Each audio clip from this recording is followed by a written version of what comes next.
Magandang araw mga kaibigan. Magkapet pandasal muna po tayo. Ito po si Father Nono. Mga kaibigan, noong linggo po ay first Sunday of Advent na. Sa wakas, nagsimula na ang pinakahinihintay natin na pinakamasayang araw sa ating kalendaryo, ang kaarawan ng ating Panginoong Hesukristo. Pinag-iisipan ko po, tuwing Christmas kasi pinagdiriwang natin ang birthday ni Jesus. Siya kaya, nung nasa lupa pa siya, paano niya kaya dinadaos yung birthday niya? Nagpapaparty ba sina Mama Mary at San Jose? May birthday cake kaya? Mga birthday candles at balloons pa? Oh, di nyo naisip yun ano? Ganito raw po magdiwang ng kaarawan ang mga Hudyo.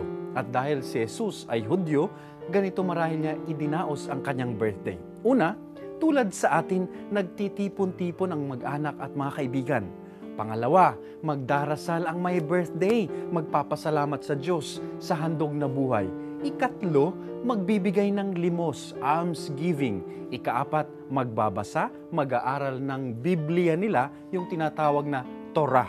At ikalima, naniniwala ang mga Hudyo na binabaha ng grasya ang may birthday. Kaya yung may birthday, hinihingi na bendisyonan ang mag-anak. Yan po ang ginagawa ng mga Hudyong may birthday.